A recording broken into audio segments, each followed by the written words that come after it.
Realmente me atrasei hoje, especialmente porque tinha alguma coisa acontecendo na Praia da Reserva, o caminho que eu fiz, e eu não sabia o que era, mas tudo bem. Hoje a gente vai seguir nossa proposta de discussão, especialmente, não exclusivamente, mas especialmente focando em algumas peculiaridades do apoio dos batistas à ditadura, sabendo que esse modelo aconteceu com os batistas, que é mais particular, né, mais singular para o meu caso, para o Novaes também, ele se replicou, em certa medida, em outros grupos evangélicos, né, e especialmente na Igreja Presbiteriana do Brasil. Na IPI, que é uma cisão da presbiteriana no início do século XX, uma cisão que foi dada por conta do pleito de um uso, vamos dizer assim, de uma certa brasilidade, né? Porque os americanos, eles geriam os negócios da igreja presbiteriana, e aí os brasileiros queriam gerir os negócios da igreja e não mais os missionários americanos, né? Então, esse movimento aconteceu na IPI. A controvérsia radical contra os movimentos batistas também, nos 20 anos, 15, 20 anos depois, e em outros grupos evangélicos, isso lá, eu estou falando assim, dos anos 20 a 40, mais ou menos, do século passado. Então a IPI é formada a partir dessa discussão e também da contraposição à maçonaria. Essa foi a questão de toque para a formação da IPI. Igreja Presbiteriana Independente, que é uma cisão da IPB, Igreja Presbiteriana do Brasil, né? As duas apoiaram a ditadura ou a IPI? Então, a IPI ainda teve uma questão mais de uma disputa interna, tá, professor? A IPB, a coisa foi mais uniforme, tá? E, novamente, assim, você veja que os grandes atores históricos no meio do governo Bolsonaro eram os batistas da Convenção Brasileira e os presbiterianos da IPB. São os que fornecem os quadros para os ministérios. A turma fala dos pentecostais e tudo mais, mas quem forneceu quadros, você tem aí isso, o Ricardo Vélez, que tinha um trânsito entre batistas, né? Por exemplo, ele foi orientador da tese de doutorado do pastor da igreja de Batista Curuçá, na Tijuca, que é o pastor Israel Belo de Azevedo. Na época ela Gama Filho, isso. Você teve aquele que não foi, né? O que quase foi, não foi, que era um batista da primeira igreja batista do Rio de Janeiro. Uhum. A filha dele foi minha madrinha de casamento, a primogênita dele. Muito amiga de Lili, professor.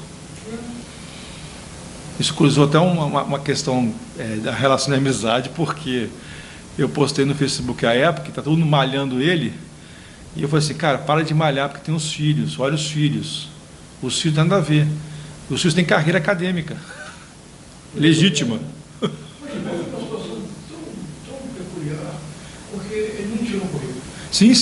Mas muitos outros ministros também mentiram. Mentiras ainda piores.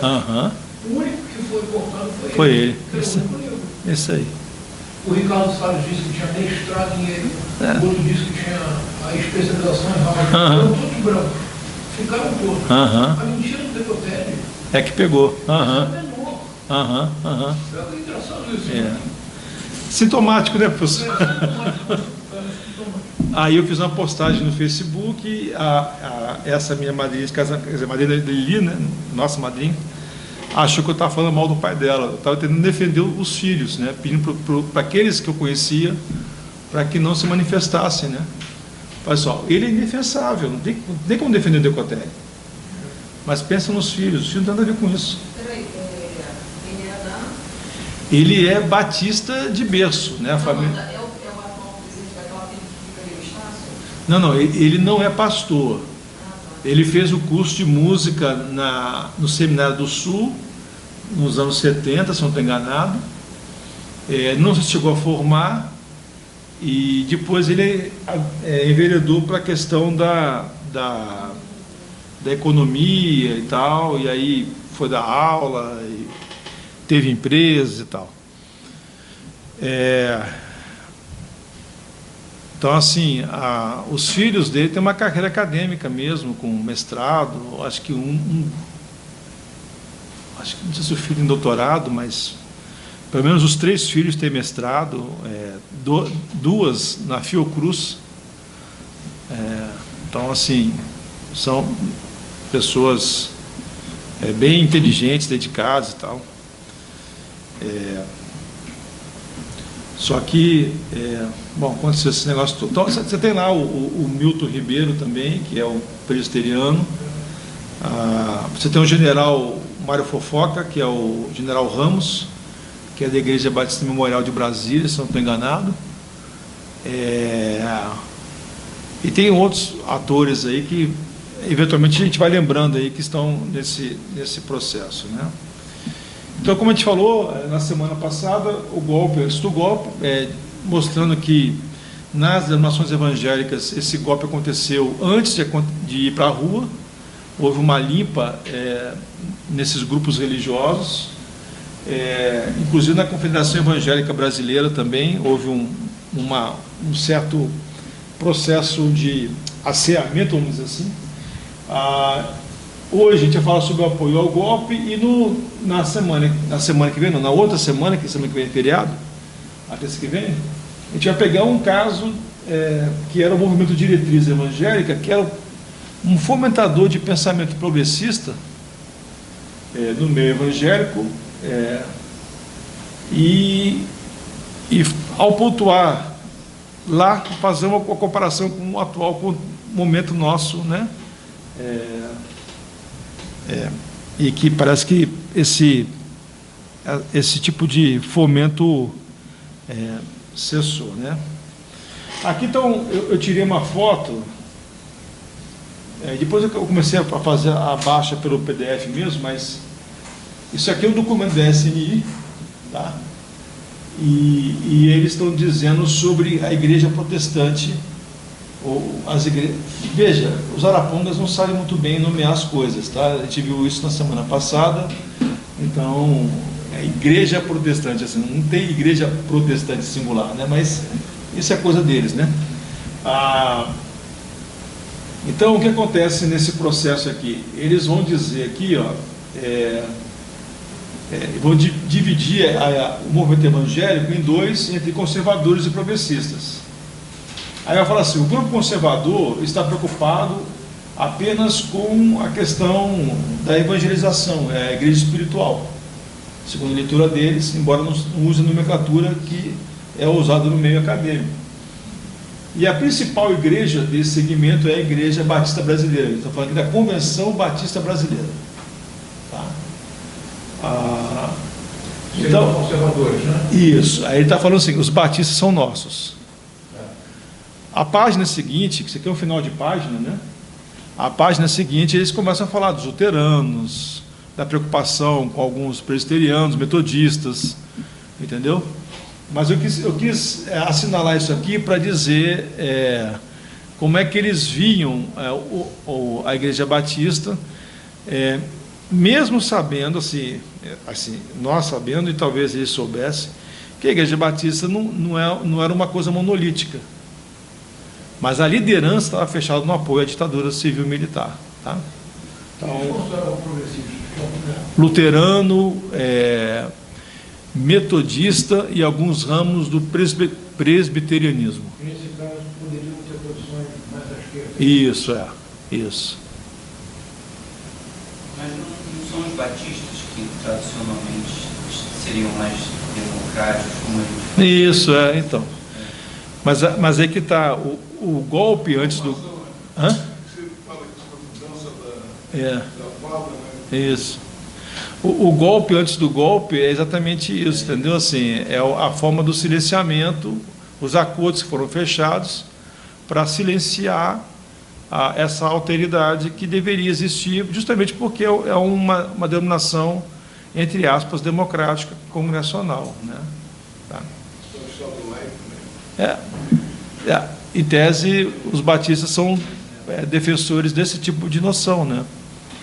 Aliás, a contribuição para o que é a democracia americana vem muito da influência de Roger Williams, que é um pastor batista, na colônia de Rhode Island, né? Entendeu? Então, assim, você tem lá o Guilherme Penn, com a Pensilvânia toda regulamentada, toda fechada e tal, cheia de regras, né? E você tem um contraponto que era Rhode Island por causa da influência batista, né? Mas aí também, assim, basicamente, eles eram bem mais avançados, mas também, se você vai pegar a história, você vai ver lá que tinha uns requisitos para ficar, né, para ser aceito na congregação, entendeu? Assim, era uma democracia de aceitação e de exclusão, mas havia esse tipo de coisa também, tá? Vamos lá. Como é que se deu esse apoio, então, né? Então, eu vou assinalar assim algumas coisas. Os exemplos estão muito ligados aos batistas, não só aos batistas, mas especialmente, ou principalmente aos batistas. Mas, ao falar dos batistas, como eu disse, esses exemplos se replicaram nos demais grupos evangélicos, tá? Então, a primeira coisa são os editoriais, os informativos denominacionais dando apoio ao presidente Castelo Branco.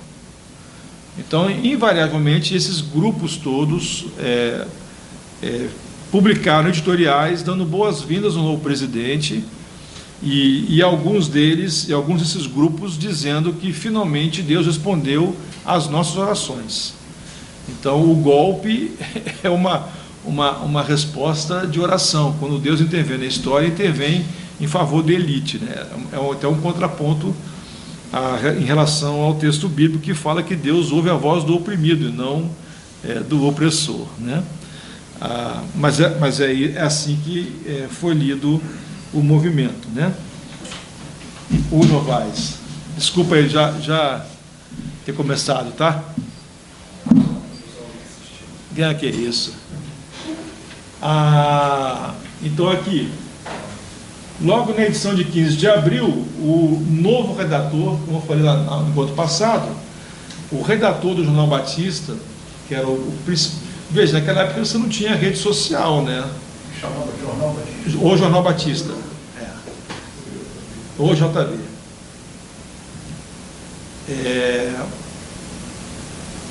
É o webdomadário mais antigo, né, Novaes? Acho que no Brasil, dentro dos evangelhos e tal.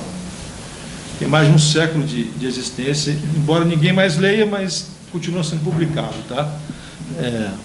O último redator que fazia a gente ler o Jornal Batista se chamava Sultaí Caetano, né? De saudosa memória, vitimado pela Covid-19.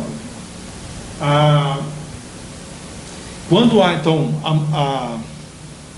na semana do golpe, muda-se o redator do jornal. O domingo anterior, antes do golpe, era um redator, no domingo seguinte já é o pastor José dos Reis Pereira. Esse tipo de mudança de redação dos periódicos aconteceu também em outros grupos evangélicos, tá? Alguns um pouco depois, tipo maio, mudou. Outros mais ou menos no mesmo momento aí dos batistas. E ele escreve então sobre o novo governo. O José Pereira aponta o caminho para os batistas naquele momento. Primeiro, encarar a mudança como uma intervenção divina na história que evitou o mal maior do comunismo. Segundo, reforçar a condição peregrina dos crentes batistas pela qual deveriam mirar a pátria celestial. Então, ou seja, ao mesmo tempo que quer dizer e dá apoio político ao novo governo, ao golpe, ele diz assim: nós não falamos sobre política, porque nós somos preocupados com a pátria celestial, não com essa pátria aqui não. Então, ele dá o apoio e tenta silenciar, amordaçar as vozes ou possíveis vozes contrárias, tá? E a outra coisa, agora sim, agora a gente pode orar pelos nossos governantes, né? Essa oração seguindo um preceito lá de Romanos capítulo 13, que Paulo fala, mas só funciona quando o governo é nosso, né? Quando o governo não é nosso, a gente não ora pelo governante, a gente ora para Deus tirar o governante, nem que seja numa forma de um golpe, nem de uma eleição. Então, eu acho que esse pensamento aqui mostra, assim, duas coisas principais. Primeiro, ali na linha, acho que A e B, nas alíneas, né, que ali, ao mesmo tempo que sacraliza o golpe, ele moraliza o golpe como uma coisa boa, ele diz que o golpe é bom. Então, são duas coisas muito ruins que são atribuídas ao golpe militar. Tá? Vou passar aqui para o próximo slide.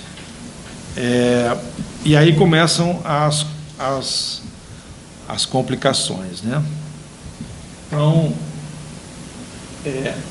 vários historiadores que tiveram acesso ao Jornal Batista, eles comentaram esse apoio ao golpe pelo editorial. E está certo que o editorial está lá dizendo essas coisas assim, né? Mas o apoio mesmo, aí que está a questão do insider, no estudo da religião. Porque você conhece os códigos, você conhece a terminologia, tem terminologias que um grupo religioso não usa, tem aversão. E o grupo batista tem aversão ao termo revolução. E a capa de 5 de abril, que é o primeiro jornal batista após o golpe, vem assim: Revolução em Marcha. Isso aqui são codificações dos militares, não tem a ver com os batistas. E aí, para disfarçar, eles colocam CNE, é a manchete do jornal. CNE é a sigla para a Campanha Nacional de Evangelização. Essas campanhas, então, precisam ser ditas duas coisas aqui principais. Primeiro, que coincidentemente, com muitas aspas, essas campanhas, as grandes campanhas que tiveram na década de 60, a campanha nacional de evangelização e a campanha das Américas, que também era uma campanha de evangelização, pegando a América do Sul, especialmente, são campanhas que elas acontecem assim, no calendário batista, justamente um momento subsequente aos movimentos militares. A CNE entra na pauta da Assembleia de 1965, que é a primeira Assembleia após o golpe. Ela começa a acontecer em 64, após o golpe.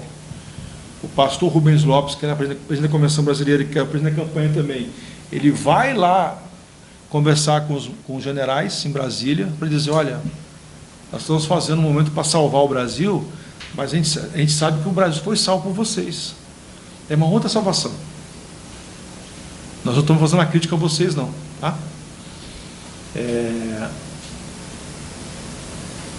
Então, e 68 tem o AI-5, 69 a campanha das Américas. Então, essa justaposição de um calendário de evangelização com os dois principais movimentos da ditadura militar. A campanha de 65 foi chamada Campanha Nacional de Evangelização. Isso. De 69. Campanha das Américas. E que, assim, eu agora não me recordo com precisão de quando começa a Operação Condor, mas eu acho que pode ter alguma coisa bem próxima ou visando esse movimento posterior, né?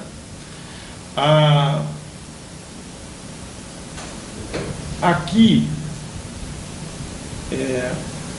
é interessante colocar que quando o pastor Reis Pereira vai falar sobre a campanha nacional de evangelização no editorial dele, ele vai dizer que ela é um antídoto contra o comunismo. Então, na verdade, não é só uma pregação religiosa. O que está por trás aqui é uma formação ou formatação ideológica. Tá?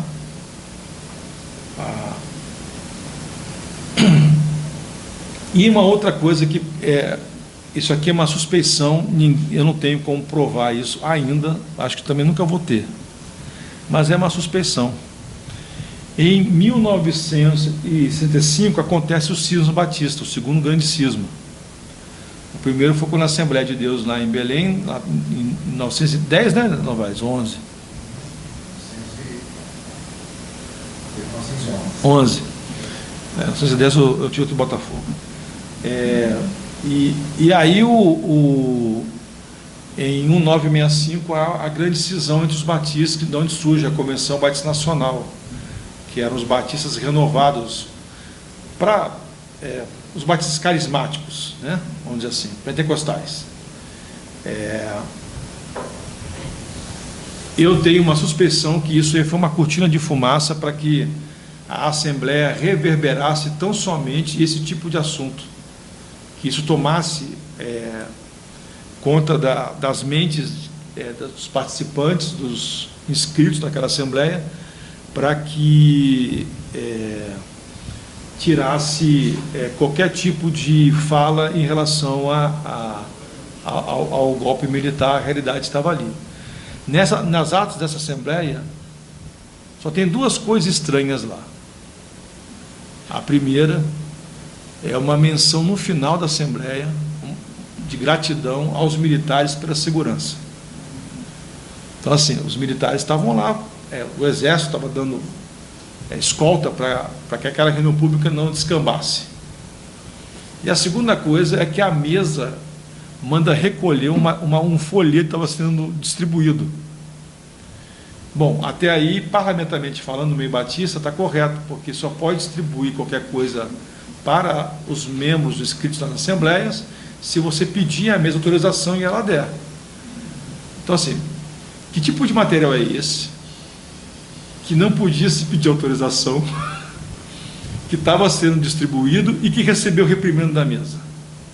Porque a mesa manda parar e pede para os inscritos não aceitarem o material. Então, era uma crítica à denominação, era uma crítica ao... Essa mesa era uma Assembleia da CBD. Isso, é a presidência da convenção. Então tem em ata o registro dessa reprimenda, mas não tem o conteúdo do que é. Não sei se tem a ver, se pode ajudar, mas o pastor Fábio, né, que estava falando outra vez, ele visitou o Seminário Batista do Sul, e eles têm várias coleções encadernadas lá da década de 40, 50, 60, de repente tem material assim, bem assim, primário, né, documentação primária sobre a época. A questão toda é que parte da documentação que interessa a gente já foi descartada, entendeu? Entendeu? Então, infelizmente, a memória não foi respeitada, né?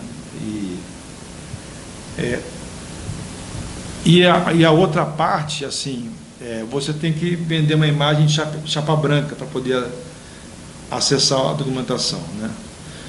Muitos documentos que eu tenho, eu acessei porque a minha mãe era vice-presidente da convenção na época, eu pedi para acessar, tinha uma vigilância sobre mim. O que você está fazendo?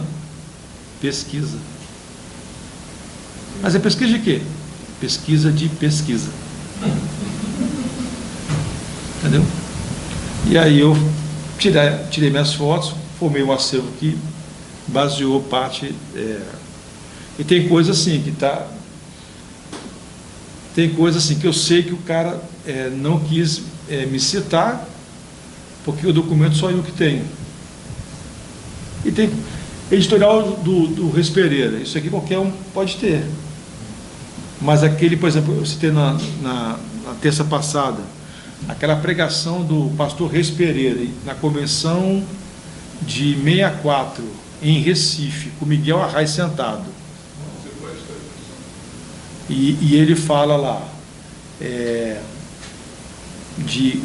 quem vai nos salvar dessa hora, é o tema da mensagem dele. Isso não está disponível, entendeu? Então, se o cara cita isso no texto, e não coloca aqui se saiu do artigo, ou ele está... É que é o famoso balão que se dá, infelizmente, em alguns contextos acadêmicos, não tão acadêmicos assim, né? Isso às vezes acontece. Então,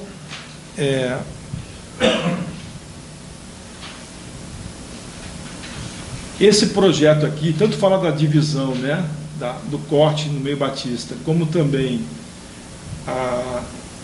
a campanha nacional de evangelização, é simplesmente um processo de alienação da realidade, né?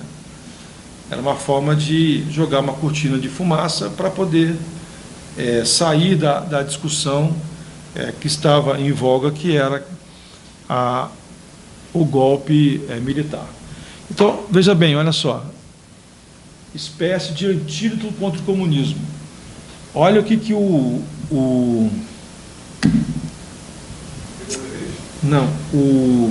SNI fala sobre uma das figuras mais importantes da Voz dos Mártires, esse Eric Ostermohr. Ele ia fazendo uma verdadeira cruzada anticomunista em bairros humildes do Rio de Janeiro. Eric Ostermohr.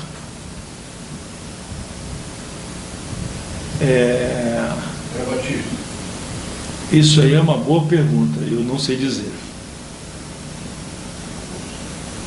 Mas é aquilo que eu falei para vocês assim, no encontro passado, dessa semeadura anticomunista, né? Especialmente pela Voz dos Mártires, né?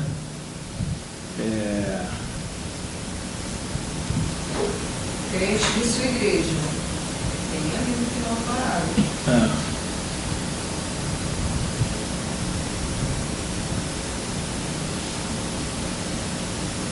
Mas não fala qual é a denominação, porque o movimento A Voz dos Mártires, ele era um movimento internacional. Entendeu?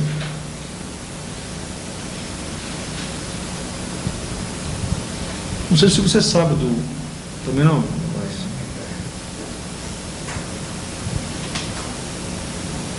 Não são nomes brasileiros, são nomes estrangeiros, né? Sim. Wurmbrand.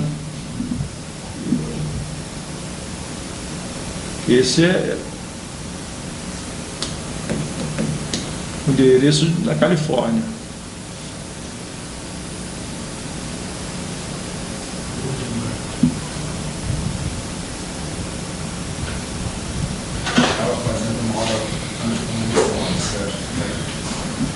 O Ostermohr nas comunidades aqui do Rio de Janeiro, nas favelas. Isso foi? Bom, isso aí foi ao longo da ditadura. Esse texto aqui do SNI, se eu não estou enganado, é da década de 70, mas a Voz dos Mártires, o registro dela no CGC aqui no Brasil é de 1964 ou 63, uma coisa assim. Aqui mais para frente eu vou mostrar isso. Depois é a Voz dos Mártires, traço TCD.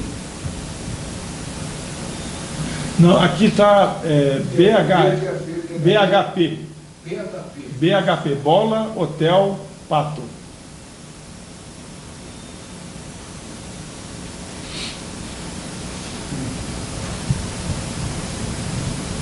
Aqui, ó, foi registrado no CGC aqui, ó, dezembro de 64.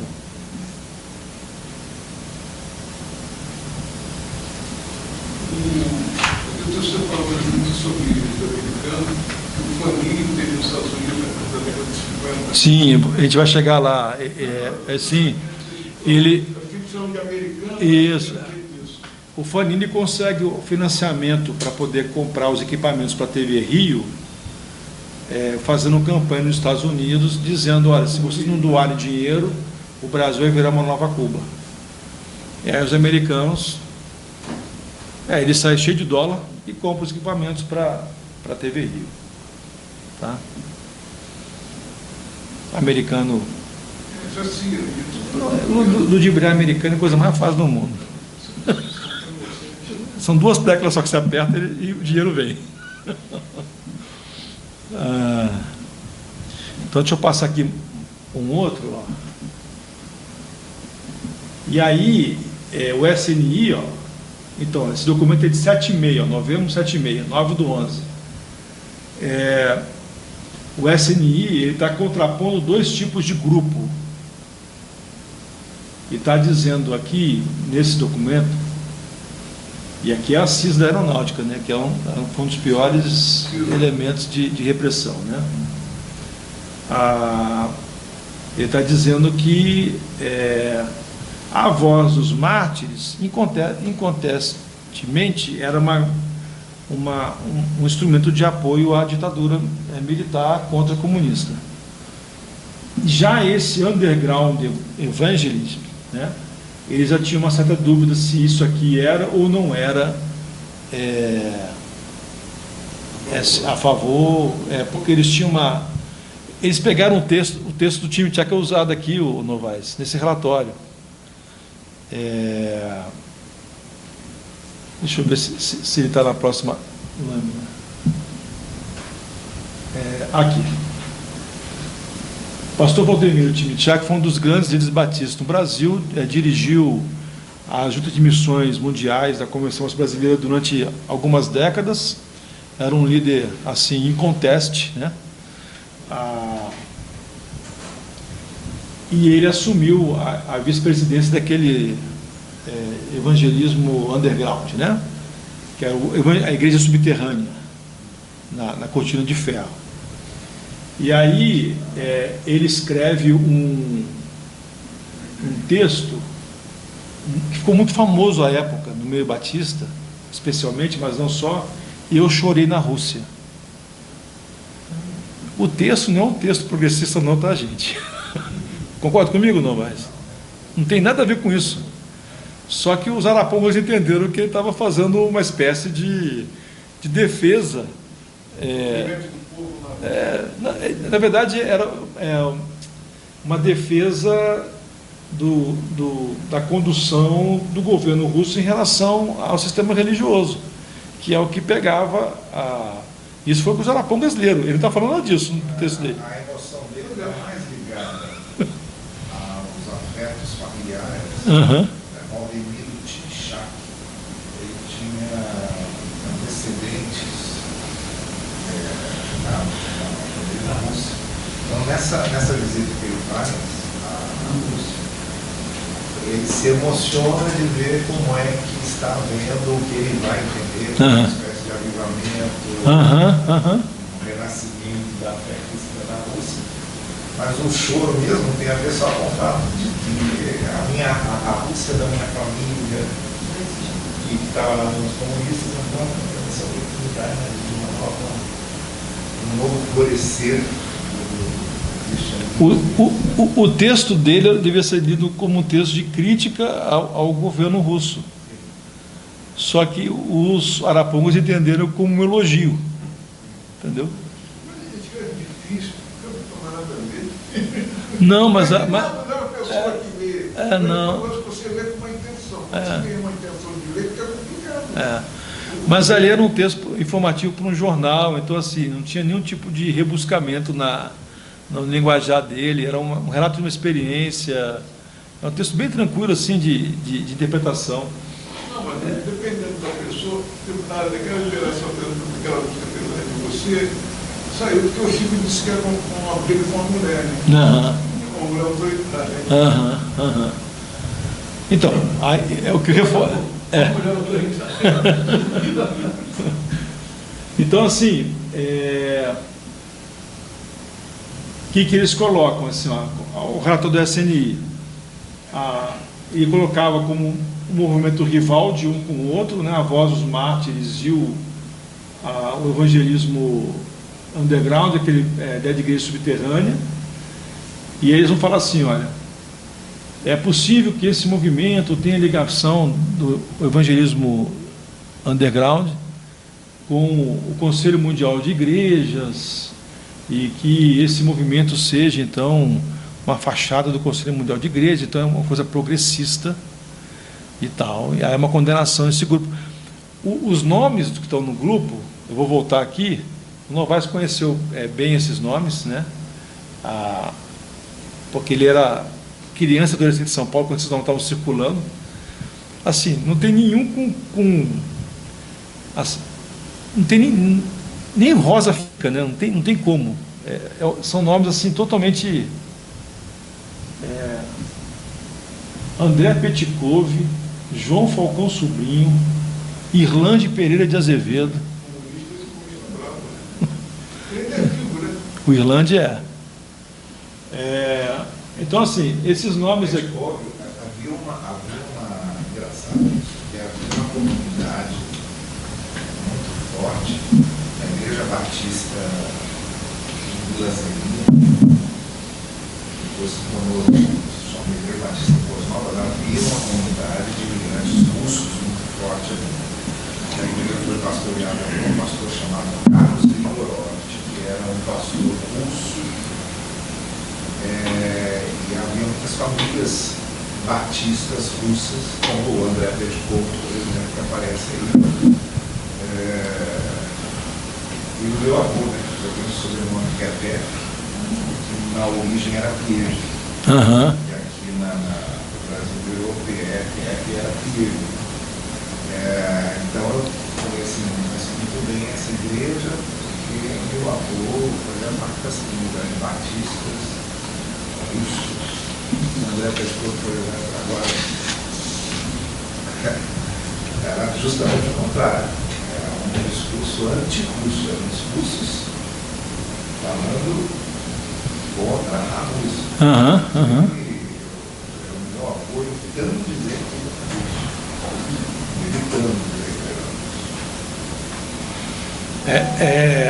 que esse movimento dele lembra, Novaes, assim, o que meu pai contava sobre os meus avós,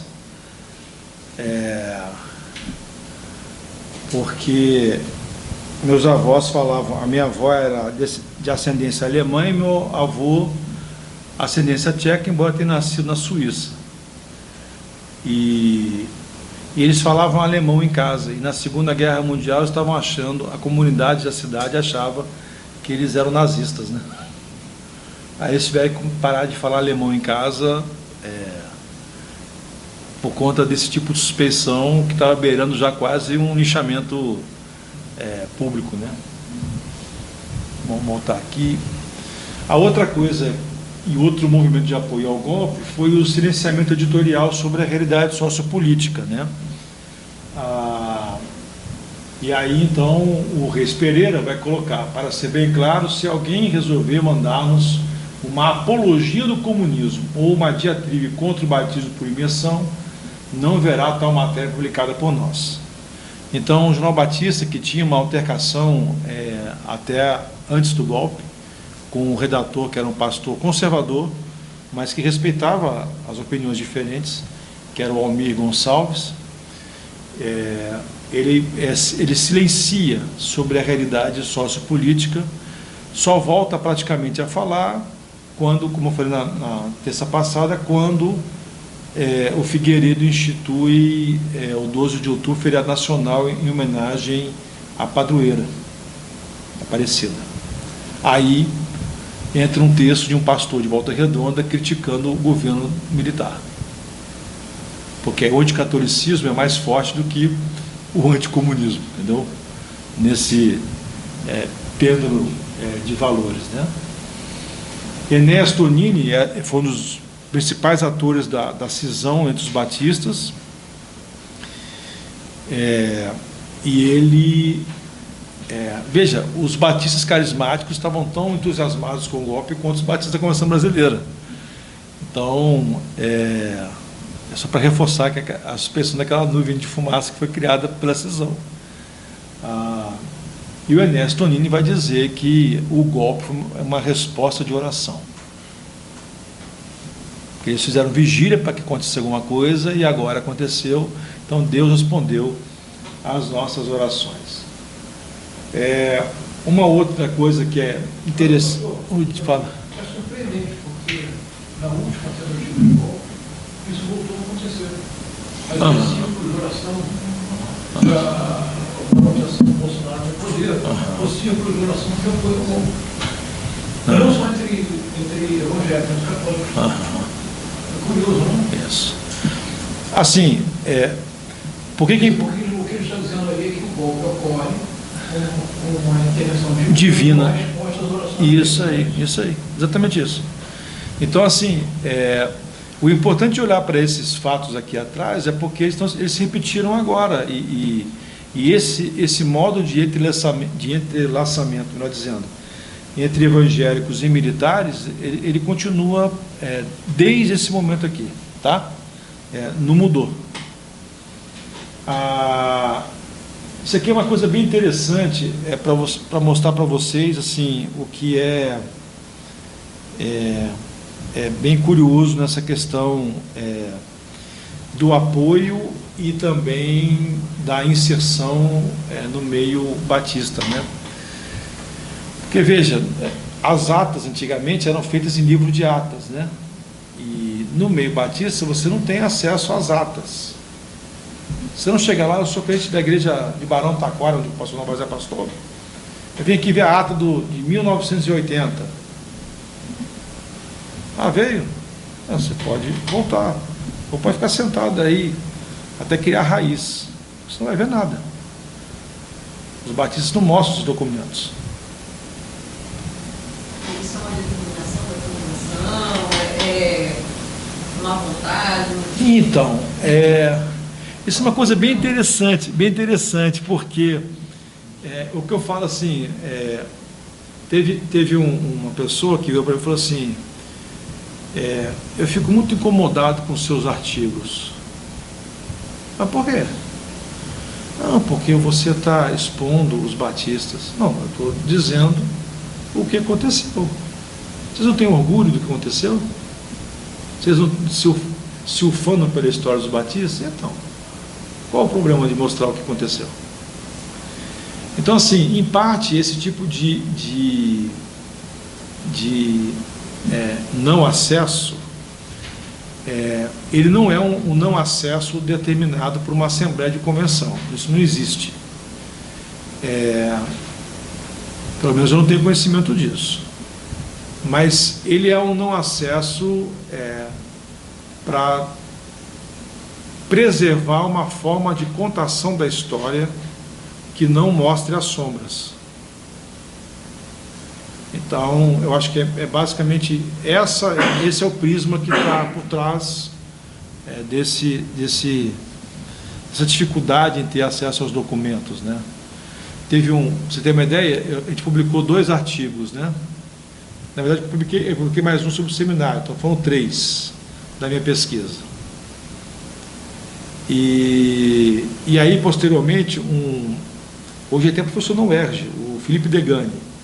O Felipe Degani estava fazendo uma tese sobre a contribuição dos seminários batistas para o desenvolvimento da cadeira Psicologia da Religião nos cursos de Psicologia do Brasil. Porque antes de ter Psicologia da Religião na psicologia, na universidade, tinha nos seminários. Aí ele vai fazer uma pesquisa, levantar os documentos, as emendas, e ele chega no Seminário do Sul como ex-aluno do seminário. Ele pede, então, para ter acesso às emendas. E aí o seminário se recusa a dar as emendas. Porque ele perguntou por quê, ele falou, não, porque ele foi feita uma pesquisa aqui que desagradou a direção. O resultado dela, a pesquisa que foi feita que desagradou foi a minha. Entendeu? E aí ele faz uma nota na tese dele, dizendo, aí ele foi atrás dos professores, os que estão vivos ainda, que deram essa cadeira, faz uma longa entrevista com cada um e extrai pontos importantes para a tese dele, né, que ajudaram. Alguns tinham as emendas guardadas, né, então ele pôde ter acesso através desses professores, melhor dizendo. Mas assim, aí ele faz uma nota de rodapé na tese. Infelizmente, a instituição não quis fornecer os documentos, porque teve uma pesquisa, e tal, ele citou o artigo, entendeu? Na verdade, citou um outro artigo que não é um artigo da recusa, mas é um dos 3 que fruto da mesma pesquisa, tá? Então, para vocês terem uma ideia, uma ata, antigamente existia uma tal de Junta Executiva da Convenção Brasileira, que era o órgão gestor da convenção. A ata de 14/12/82 aparece ela todinha copiada no relatório do SNI e com nomes sublinhados. Então, quais nomes estavam sublinhados? Alguns daquele underground, o time Tchak, o Falcão Sobrinho, e outros nomes, o Manfred Glellert, que foi trabalhar na Visão Mundial, o meu falecido pai, que foi espionado pelo SNI depois da democratização também, não só antes, mas depois também. Então, reuniões no ISER, as reuniões do ISER, no final dos anos 80, está o resultado da reunião lá nos relatórios do SNI. Inclusive, assim, em exposições e encontros que você fala sobre isso, sempre tem alguém infiltrado para poder dar relatório para eles, tá? Porque a espionagem nunca acabou. Esse negócio da ABIN, que tinha lá os telefones grampeados e tal, isso aí que ele tomou ciência agora, mas isso nunca deixou de acontecer, tá? É um absurdo, mas nunca deixou de acontecer. Então, além daquele... Então, nós falamos de editoriais, nós falamos do silenciamento da crítica, do amordaçamento, e agora vem do denuncismo, né? Aqui tem um caso bem... Veja, esse movimento denuncista aconteceu nos grupos evangélicos, né? A Igreja Presbiteriana do Brasil viabilizou a expulsão de Richard Shaw, que era um missionário americano, progressista. Ele foi expulso do país pela ditadura militar.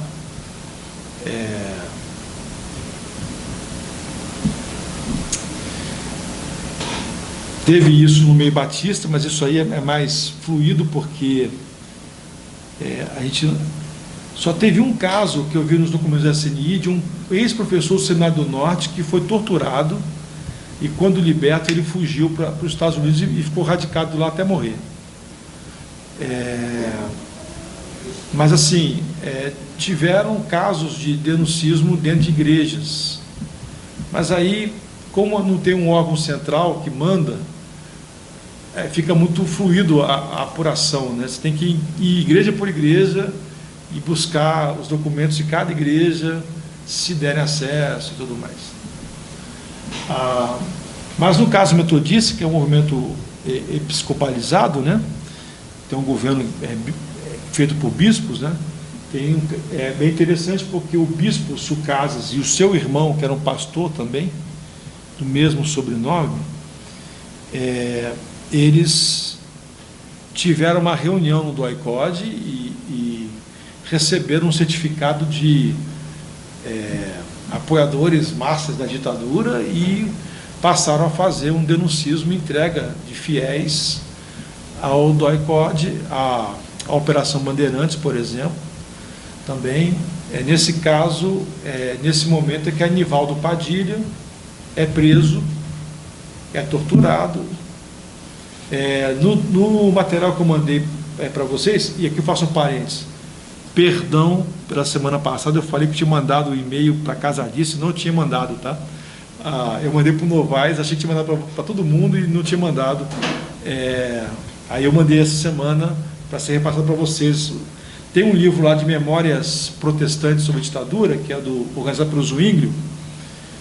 Zwinglio, ele foi professor da Federal de Fora, um cara fora de série, academicamente falando, e também pastoralmente falando. Foi aluno de Richard Shaw, de Rubem Alves, tinha muita ligação com o Rubem Alves. E o Zwinglio, eu falei na semana passada, o irmão dele é uma daquelas fotinhos de desaparecidos políticos, o Ivan Dias, que até hoje não sabe o paradeiro dele. O Zwinglio foi preso, ele era pastor aqui da igreja presbiteriana na Penha, aqui no Rio de Janeiro. Ele é preso, passa um mês, 40 dias na prisão. O suposto envolvimento com o movimento guerrilheiro e tudo mais. E alguém denunciou o Zwinglio. E aí ele conta, eu tive num evento no ISEC, que estava ele e o Ivo Lespalbin dando um testemunho sobre a prisão deles na época da ditadura, né? E aí o Zwinglio falou, o meu presbitério, a igreja presbiteriana tem presbitérios, né? São regiões administrativas. O meu presbitério marcou 4 reuniões para se pronunciar sobre o meu caso. Todo mundo com medo, não deu quórum. Ia pouca gente, não dava quórum, reunião cancelada. Reunião cancelada. Reunião cancelada. Para a quinta reunião, fizeram uma convocação dizendo, olha, a gente não vai, tal, só que, tal, aí apareceu, deu quórum.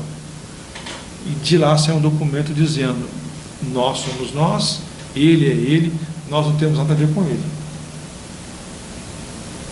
E aí mandaram documento para os militares. Então, esse foi a fraternidade que o Zwinglio encontrou entre os pastores presbiterianos do mesmo presbitério que ele estava, que conheciam ele muito bem. A mãe do Zwinglio, ele contou isso, ele falou que, e eu falei isso na semana passada, só para relembrar, a mãe dele foi alvo de um tipo de violência muito difícil de dizer, porque no interior de Minas, quando os filhos dela estão presos, as senhoras da igreja falam assim, se está preso é porque seus filhos fizeram alguma coisa errada.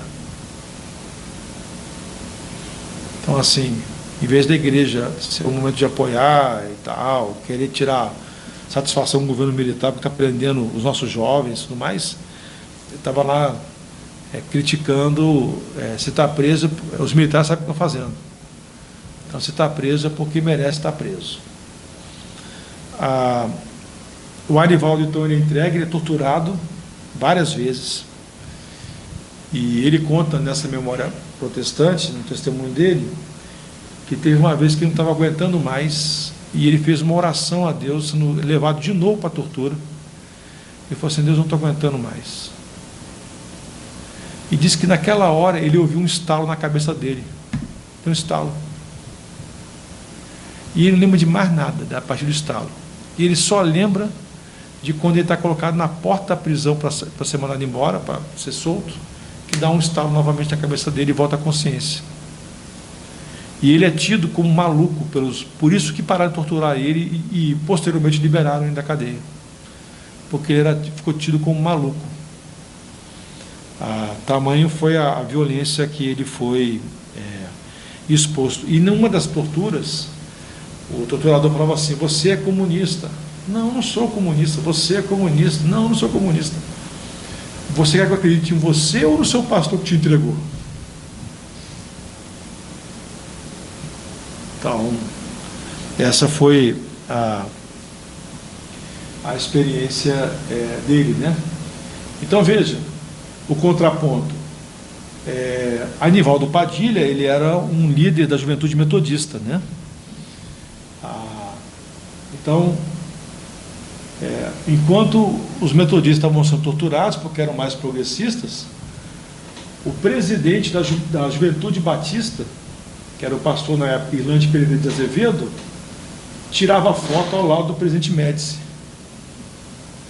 Tem uma foto, e é publicada essa foto na revista Juventude Batista, dizendo aqui, a legenda trazia, dizendo a seguinte informação: encontra a liderança jovem batista com sua excelência general Médici, né? Além disso, tem a participação de evangélicos na tortura. Um dos casos lá da Operação Bandeirante é do pastor batista, capelão militar, Roberto Potichuca. E que o Roberto Potichuca, o relato que se tem é que ele chegava de manhã com Novos Testamentos para distribuir para os presos políticos e à noite torturava todos eles. E aí, um dia, um dos presos políticos falou assim: você não acha um pouco contraditório o senhor torturar a gente de noite e de manhã vir com a palavra de Deus para entregar para a gente? E ele falou: não. Para quem quer converter, eu tenho aqui o Novo Testamento para quem não quer, ele bateu no couro assim, ó, tem isso aqui, ó. Então essa foi a resposta de um torturador. Mas não só esse, né? Aí tem vou fazer uma janela aqui familiar, porque isso me deu um estalo muito tempo depois. Minha mãe fez muita amizade com uma irmã que foi da diretoria da Convenção Marxista Brasileira algumas vezes, uma musicista, muito gente boa, muito querida, nordestina, e ela ficava em casa, hospedada em casa, quando tinha reunião da convenção. Ela nem queria ficar em hotel, queria ficar em casa e tal, tudo mais. Fez muita amizade com a minha mãe, aí aproximou as famílias, né? A ponto deles virem para casa e a gente ir na casa deles em Salvador, umas 2 vezes. E eu me lembro que depois deu um silenciamento total. Quando muito, meu pai falava com ela, mas nunca mais as famílias estiveram juntas. E aí um dia, numa conversa, meu pai falou alguma coisa sobre que foi procurado, e eu já era jovem nessa época, foi procurado por um médico do Exército, perguntando a ele o que ele devia fazer, porque ele era chamado depois nas torturas, nas sessões, para falar assim: não, você já matou, pode largar, já morreu. Não está morto, ele só apagou. Era o cara que dava o laudo para o torturador. Aí o médico perguntou: o que o senhor acha disso, pastor? Aí meu pai descascou, né? Só que meu pai nunca falou o nome, citou o caso, já quando jovem, então 20 anos depois, e 20 anos depois da citação, foi mais uns 10, aí 15, me deu um estalo um dia, eu falei: é o fulano. E aí eu comecei com a minha mãe e falei assim: aquele caso é isso aqui, foi fulano, foi? Foi. Meu pai nunca mais falou com esse médico. Então, assim, era um médico batista, oficial do Exército, do Corpo de Saúde do Exército, que participava das sessões de tortura, cuja esposa era recorrente membro tanto da diretoria da Convenção Marxista Brasileira, quanto também da União Feminina Missionária Batista do Brasil. Tá?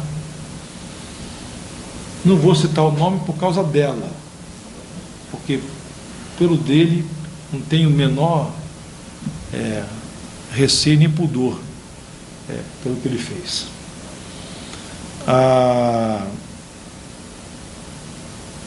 Então, esses são casos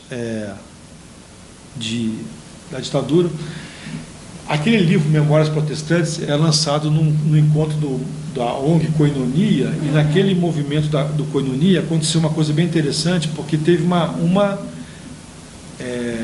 professora que ela foi torturada também, eu esqueci o nome dela agora, mas está no livro.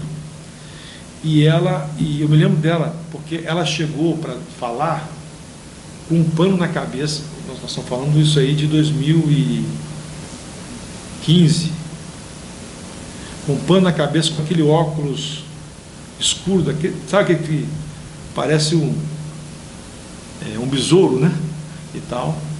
E ela sentou assim, ficou assim e tal. Aí tirou o óculos, tirou o lenço e começou a falar. O pavor que ela tinha. Isso em 2015. Pavor. E ela era uma menina de uma igreja evangélica. Se eu não estou enganado, é de uma igreja presbiteriana. E ela foi entregue para a ditadura, fizeram um escarcéu com ela. Bom, vamos lá? Esse aí é o pastor Irlande Pereira de Azevedo, ainda vivo, em 2022. Por que eu estou botando a foto dele aqui? Porque ele é um ator recorrente a esse processo de apoio aos militares. E em 2022, na campanha, surge um vídeo em que o vídeo eram em 4 blocos.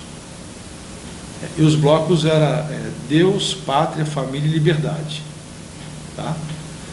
E esse vídeo foi um vídeo gravado com lideranças batistas para dizer eu sou a favor de Deus, não sei o quê, eu sou contra isso aqui e tal. E aí, sempre nesses blocos definidos. E esse print é justamente da fala do pastor Irlande nesse vídeo. E você note bem que ele está aqui com uma camisa oficial da Convenção Batista Mineira. Tá? Não teve nenhuma reclamação sobre ele usar uma camisa dos batistas de Minas Gerais, fazendo uma campanha assim, mais explícita impossível, pró-Bolsonaro. Tá?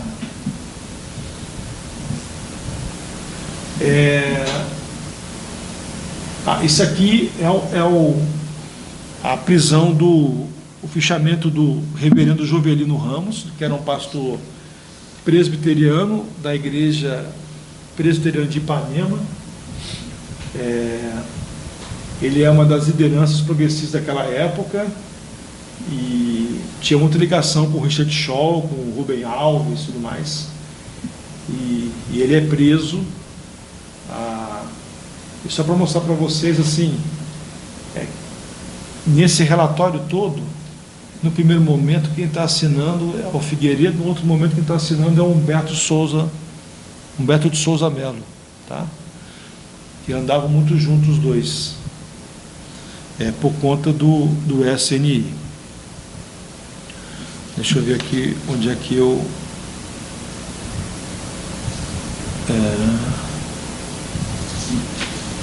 só para não perder aqui tá, vamos seguir. Um outro elemento é a proximidade com os generais, tá? Então você tem o pastor Rubens Lopes, como eu falei, que esteve em Brasília para falar da campanha nacional de evangelização, dizer, olha, nós estamos tentando salvar as alminhas, não pode deixar você salvar o Brasil já politicamente falando e tal. Mas a igreja dele lançou uma biografia sobre ele e omite essa relação de generais. Aqui também há presença de generais entre as igrejas evangélicas, né? Então, o Ednardo é o general comandante do 2º Exército, que é exonerado pelo Geisel, porque, sob os cuidados dele, o Herzog foi morto, Manuel, e também foi morto um tenente da Polícia Militar na tortura. Foram 3 casos. O último foi um operário, o Manuel. Quando acontece o Manuel, aí o Geisel parece ter uma conversa ríspida com o Ednardo e exonera ele. Mas o Ednardo ocupa o púlpito de Vila Mariana, que é a igreja que o pastor Rubens Lopes pastoreava, e nesse púlpito ele faz um desagravo tal, e tudo mais. O Humberto de Melo frequentava a igreja de Vila Mariana. A esposa dele era membro lá. Não se sabe se o Humberto era, assim, até onde se tem informação, ele não era membro de Vila Mariana. Mas quando o saudoso Geneton faz uma entrevista com o Carlos Eugênio Paz, o Clemente, quando ele faz essa entrevista, o Clemente, no caso do Eugênio Paz, ele vai dizer que eles estavam no aparelho da guerrilha e saíram para comprar pão. E quando eles saem para comprar pão, eles veem o general Humberto de Melo saltando do carro com a esposa para entrar na igreja. Aí o cara nem compra o pão, ele volta para o aparelho e fala, cara, você não vai acreditar, o general Humberto de Melo está entrando na igreja aqui do lado. Aí o pessoal, bem escondido, fica de olho, vê o general saindo depois do culto, e aí eles começam a marcar, mas ele vem todo domingo, aí começa a ver lá, domingo seguinte, outro domingo, aí marcam um jeito de sequestrar o general. E aí na escadaria da igreja de Vila Mariana, Quando o general salta do carro com a esposa, eles cercam o general. Aí a turma da segurança general cerca os caras. A retaguarda dos caras cerca os militares, seguranças. E a retaguarda do segurança cerca. Então foi o cerco dentro do cerco, dentro do cerco, dentro do cerco. E aí, quando aquele negócio armado assim, todo mundo com arma pesada, aí é interessante que o Carlos Eugênio fala assim, o general era sujeito homem, porque ele olhou no meu olho e falou assim, ninguém vai morrer aqui hoje. Senhores, baixem as armas. E aí todo mundo baixou a arma, os guerrilheiros sumiram, e o general entrou no carro com a esposa e foi embora com os seguranças dele. Ninguém foi preso, não teve tiro, não teve nada. Mas veja, isso foi na escadaria. Você imagina se acontece um tiroteio ali, na porta da Igreja Batista. Eu tenho uma foto aqui da escadaria, eu posso mostrar para vocês depois, quando acabar o nosso encontro aqui, eu localizo e mostro para vocês. Então, isso aqui é uma proximidade que existia, é uma mostra essa proximidade, né? Os generais frequentando as igrejas de presidentes de convenção. Tá?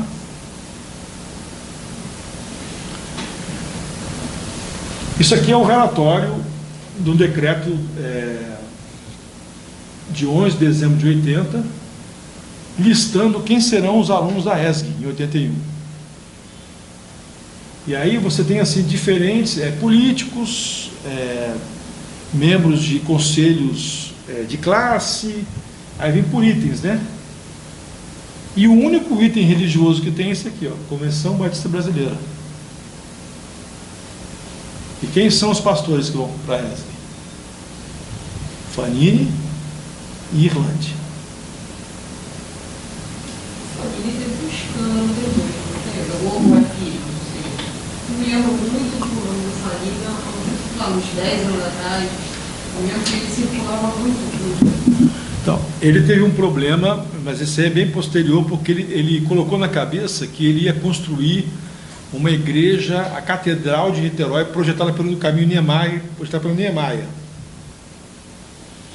E ele conseguiu, através das injunções políticas dele, que a catedral fosse batista. Só que tinha um prazo para a construção da prefeitura. E ele precisava capitalizar, e aí apareceu um cara dizendo que ele era um intermediador financeiro, que tinha acesso a um financiamento para ele lá na igreja de 25 milhões de dólares, mas ele precisava adiantar 2 milhões.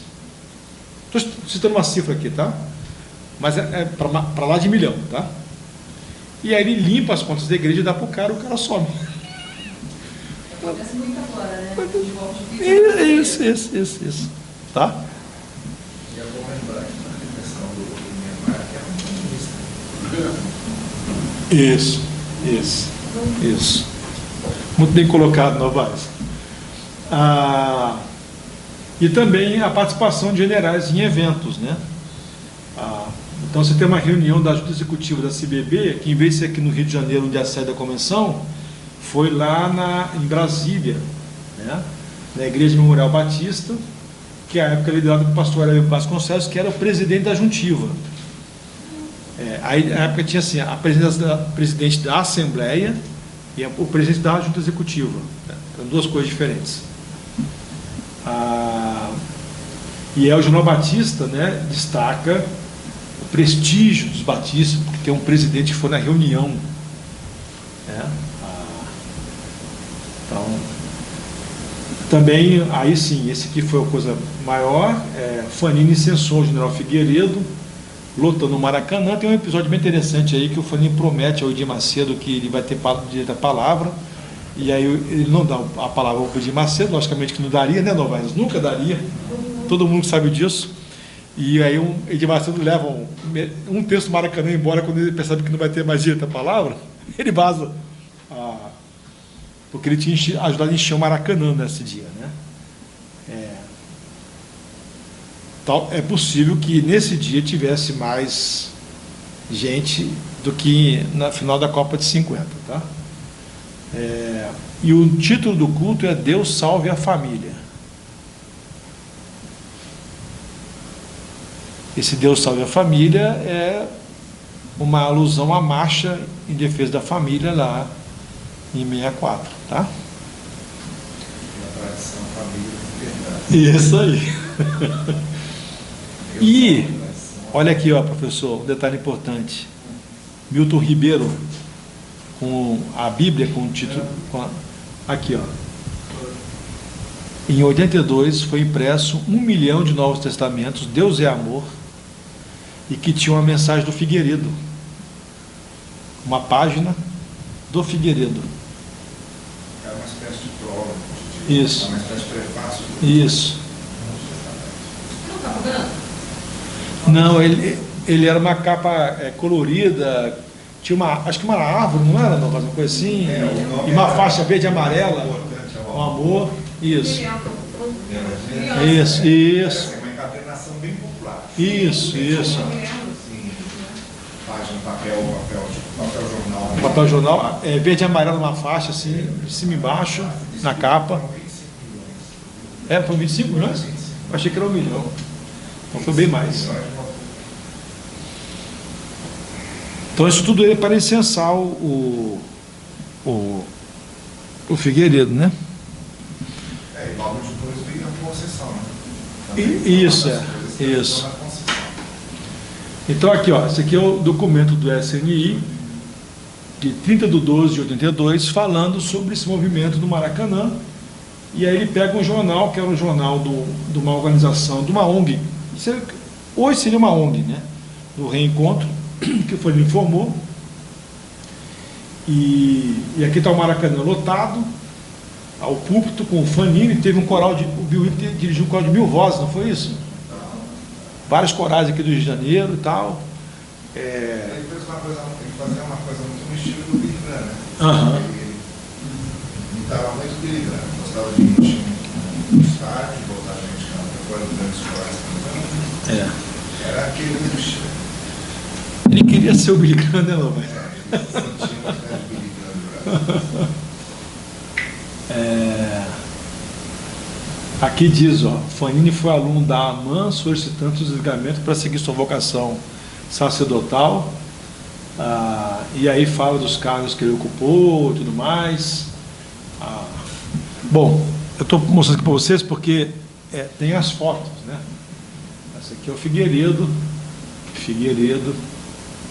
tudo lá no encontro. Figueiredo e Fanini andando, Figueiredo, o Chagas Freitas está aqui em algum lugar, essa foto, eu não consigo identificar, mas na legenda diz que o Chagas Freitas está do lado do Figueiredo. E aí esse jornal do Reencontro aqui, ó, esse aqui é o Maracanã lotado. Esse jornal do Reencontro, ele é tão somente para reverberar esse acontecimento, né? Não fala nada além dele. Só um parênteses aqui.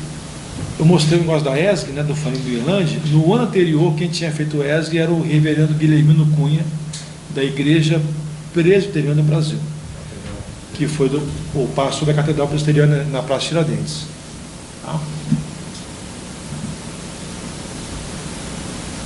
Aqui é o Figueiredo discursando.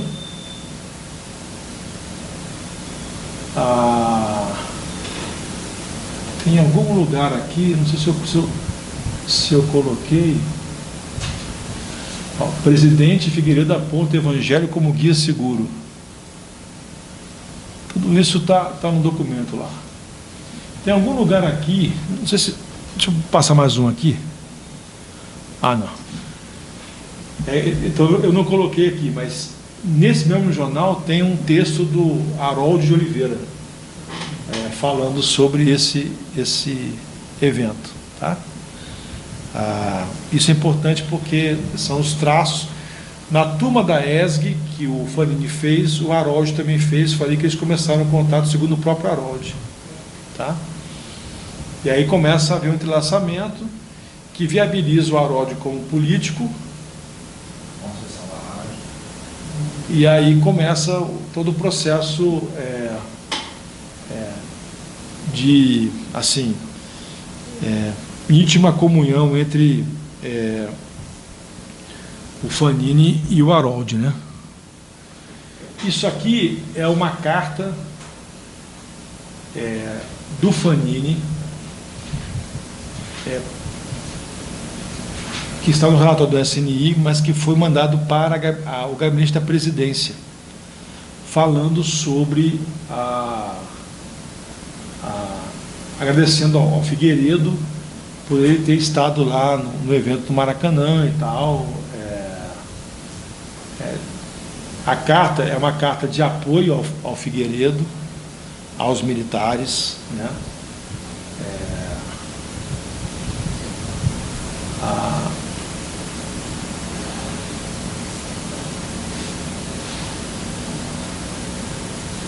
Ele fala aqui que ele orou com o presidente, deu a Bíblia para ele.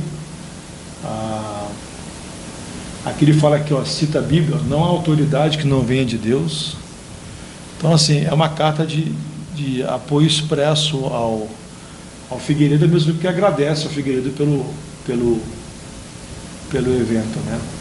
Na verdade, os batistas se mostraram, assim, os mais fiéis, né? Porque todo mundo estava rompendo com os militares, e os batistas estão lá querendo reforçar: nós estamos com vocês até o fim. Vocês vão morrer afogado? A gente morre afogado com vocês. É basicamente isso que está acontecendo. Para vocês terem uma ideia, deixa eu só voltar aqui. Nesse evento aqui, por exemplo, o filho do Billy Graham teve em 2022 em Copacabana, fez uma concentração evangelística na praia de Copacabana. No evento em Copacabana, teve um momento do evento que parou o evento e passou um vídeo de saudação do Bolsonaro. Isso foi em 2022. Tá? Então, esse modus operandi de botar política, nós estamos pregando o evangelho, mas na verdade estamos fazendo uma campanha política, é um modus operandi antigo. Exatamente. Tá? E qual é o outra forma de apoio aos militares, né? O apoio na crítica aos movimentos sociais.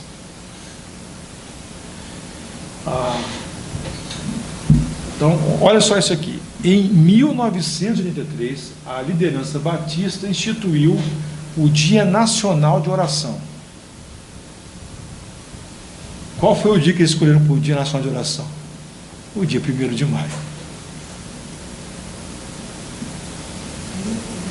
Dia do Trabalhador. Na verdade, é o Dia Nacional da Provocação, né? Porque é uma crítica aos movimentos sociais que já estavam fazendo a contestação bem avançada do governo ditatorial, né?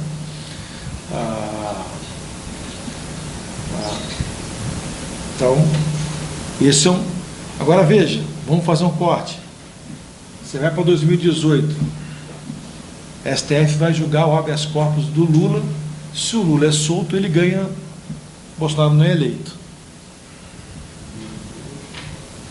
O que os evangélicos fazem? Ou parte deles, promovem campanhas de jejum e oração em prol da decisão do STF, mas não é para que os juízes fossem... para que os juízes pudessem fazer a vontade dos evangélicos, né? E que Deus fizesse eles fazer a vontade desses grupos reacionários no meio dos evangélicos, né? Eu tenho um vídeo aqui de um pastor luterano que esteve na EVB, na fundação da EVB. Ele era o segundo vice-presidente, o Caio era o presidente, meu pai era o primeiro vice, ele era o segundo vice, era um cara progressista, e que caiu na esparrela de fazer um vídeo conclamando jejum e oração em relação ao habeas corpus do Lula. Então, o que nós tínhamos de mais avançado no campo progressista, fazendo vídeo pedindo... porque eu acho que vai virar o tempo hoje, né?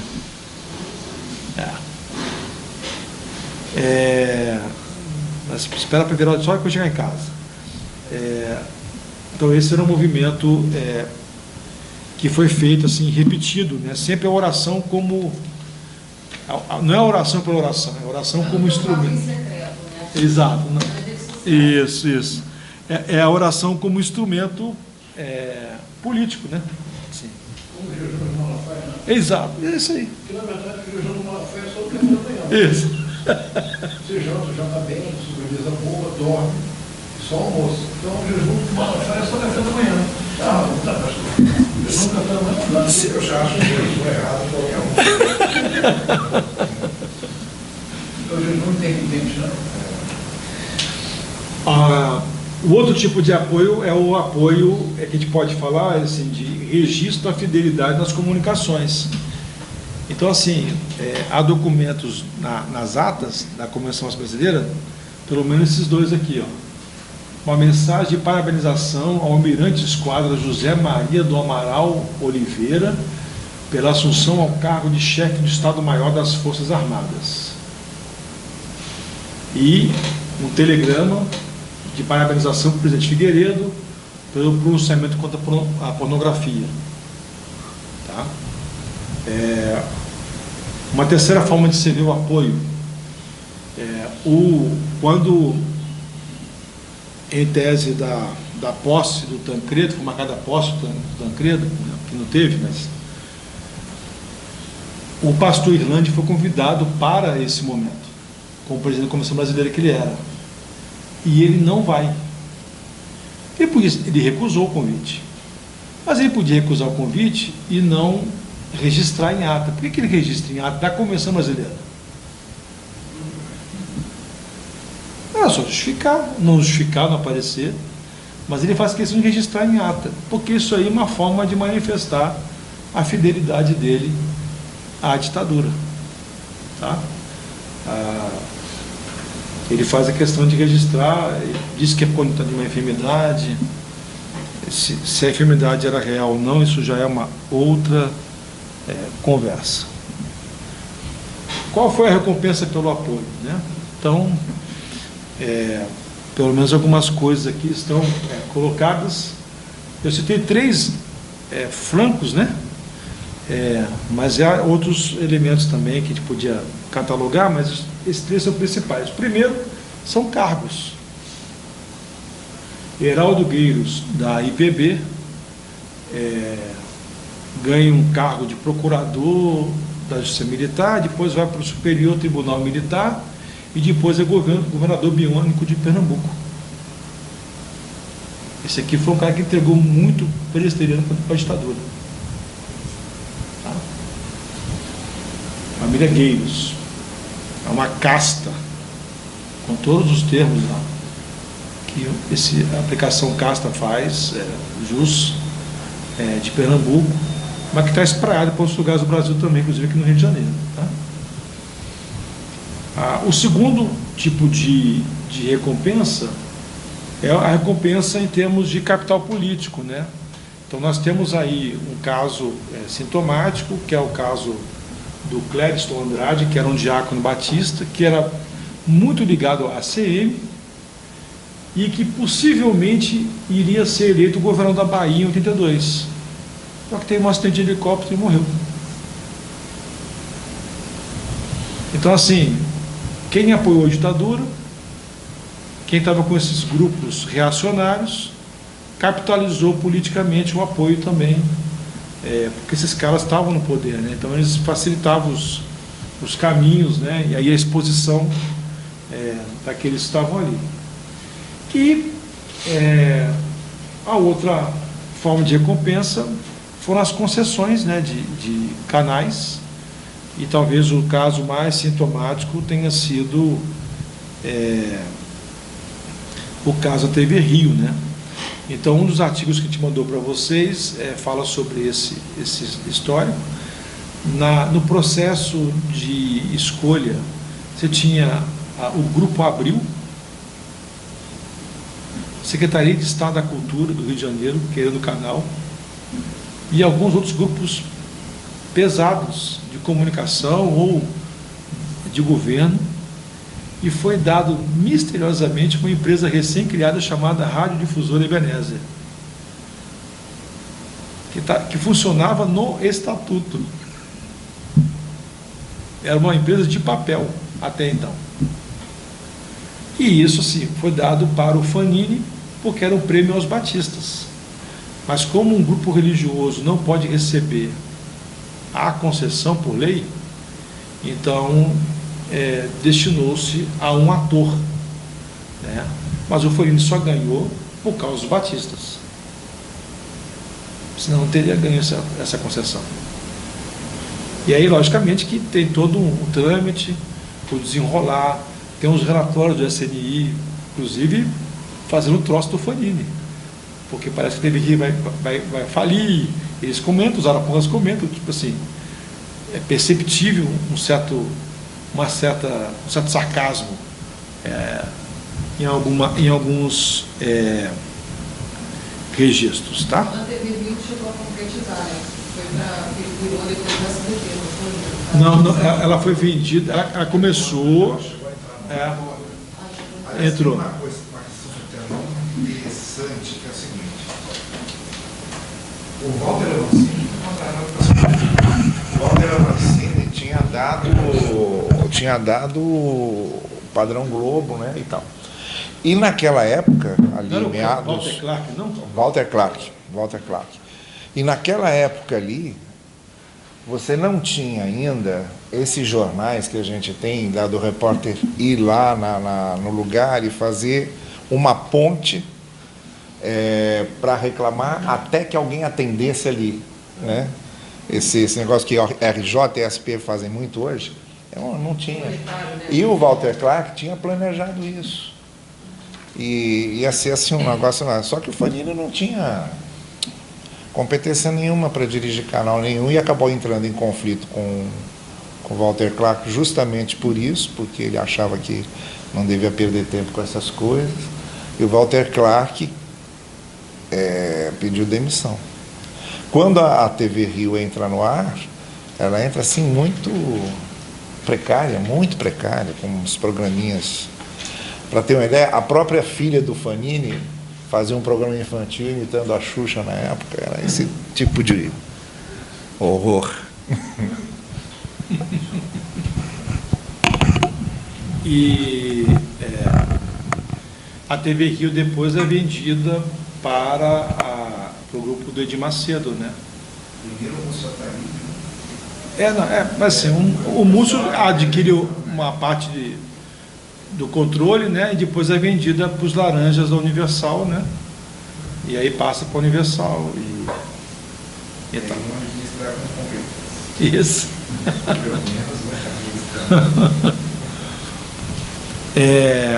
E aqui, para encerrar o encontro hoje, eu isso não tem a ver com a ditadura civil-militar, mas tem a ver com uma certa mácula histórica dos batistas, né? Então, uma vez eu citei isso aqui no encontro, né? Até o professor João estava aqui também, Novaes também estava. Em 1934 teve a reunião da Aliança Batista Mundial em Berlim. Essa reunião se deu poucos dias depois do presidente da Alemanha ter falecido e o Hitler ter assumido totalmente o poder do Estado alemão. E houve um movimento de discussão, de contestação, internamente meus batistas, mas a reunião aconteceu. Eu vou mostrar para vocês a foto do salão da reunião.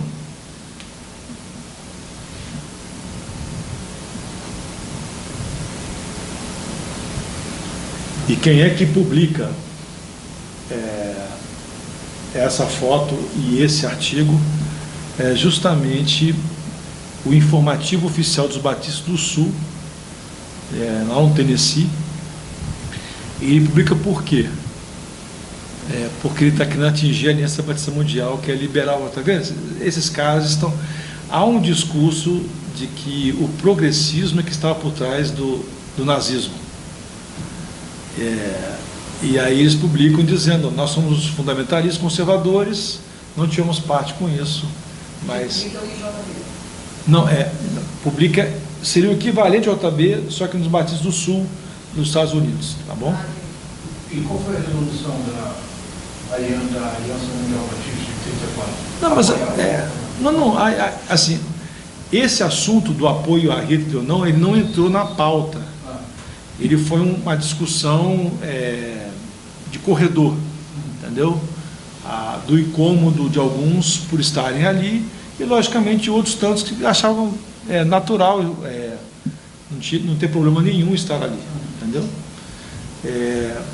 Então, eles fazem esse tipo de colocação. O fato desse grupo fundamentalista publicar esse tipo de coisa é porque ele está tentando atacar a Aliança Batista Mundial hoje, tá? Mas no fim ele está dizendo assim, olha, a gente se sente confortável dentro dessas posturas desse primeiro proto-nacionalismo cristão, né? Não houve condenação. É isso aí, não houve condenação, tá? Então, assim, eu só trouxe essa imagem porque, assim, essa ligação com esse tipo de estamento político que tem a ver com momento ditatorial, com apelo militar e tal, parece ser uma afinidade eletiva dos batistas, entendeu? Assim, e desde então, quando acontece aqui no Brasil, essa afinidade eletiva, ela permanece, né? Você vê hoje que a Convenção Batista do Sul ela apoiou em massa o Trump, né? Um artigo que eu uso, que eu escrevi agora, até a semana passada, e o Freund, um autor americano, né, ele fala desses evangélicos que apoiam em massa o Trump, e eles tratam o Trump como um novo Ciro, de respeito ao Ciro, ao Davi. Isso. E aí é muito interessante, porque eu uso como contraponto ao que aconteceu no Brasil, porque o perfil socioeconômico, o perfil dos evangélicos que apoiam não tem nada a ver com os evangélicos em grande massa que apoiaram o Bolsonaro.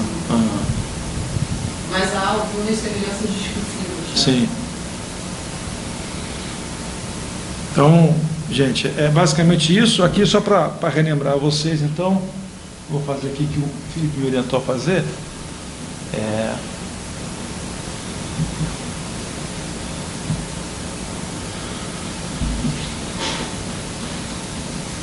Isso aqui é uma mesa do Palácio Laranjeiras.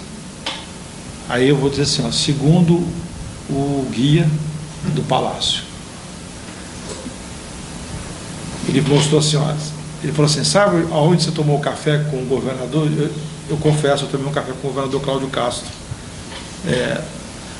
Em 2022, porque eu fui obrigado aí, porque eu estava num outro evento, aí o cara disse, você veio aqui, mas tem que ir ao governador. Bom, e aí, o café foi feito numa mesa de 21 lugares. Essa mesa, segundo os guias do palácio, né, aí primeiramente uma guia, depois em cima um guia, é a mesa em que ficavam os 21 da elite carioca, o Guine e mais 20, em que eles discutiam a economia do Rio de Janeiro e do Brasil, ali, naquela mesa. As mulheres ficavam em cima, tem uma abertura, elas ficavam na sacada da sala em cima, olhando para a mesa, mas não participavam da conversa.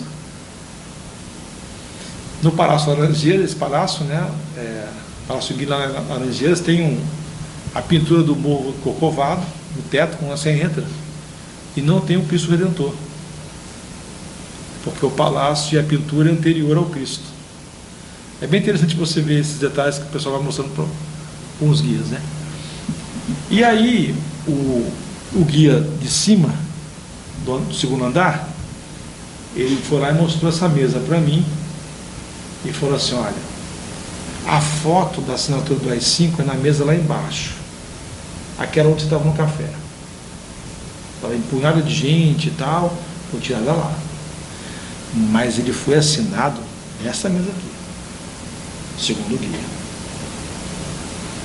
Lá foi só para foto, mas depois estava aqui.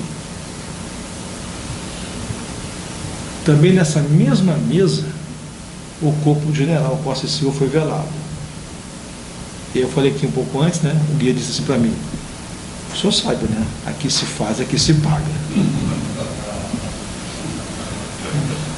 Então tá aí uma curiosidade histórica aí, que essa se alguém quiser comprovar esse relato do guia, fique à vontade. Estou transmitindo fielmente o que recebi, tá bom? Alguma pergunta, gente? Algum comentário? O senhor mandar esse slide para a gente? O guia, se for possível, porque ele tem uma apresentação, né? Os seus textos têm conta uma história. De fato, né? Eu vou pensar nisso, tá? Ok. É problema também de documentos. Não, mas os documentos são públicos, essa é a dificuldade, né? Alguma pergunta, comentário? Mais? Então. Eu tinha pergunta, mas não tem a ver com o conteúdo diretamente. Se eu souber responder, então, mas fica à vontade.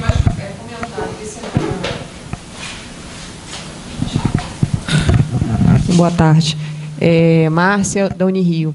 É porque semana passada, eu não me lembro agora qual foi o jornal exatamente, mas posso conferir, fizeram uma matéria falando desse movimento que está tendo nesse governo atual de repente, dar um ministério para os evangélicos. E aí eu gostaria que você comentasse, né, porque, na verdade, sempre há um aceno, mas, assim, por conta da bancada, por conta da enormidade de novos, né, convertidos, de novas igrejas, e o Brasil está fazendo essa virada para um Brasil evangélico, o governo Lula ele tem feito alguns movimentos também, e agora está tendo um movimento de racha, né, num grupo de oposição, justamente por conta dessa possibilidade. E aí saiu um vídeo recentemente do deputado Tony de Paula também, fazendo uma oração. Enfim, acho que é interessante fazer esse contraponto com o momento do Brasil aí, desse terceiro mandato do presidente Lula. Então, assim, obrigado pela pergunta, comentário.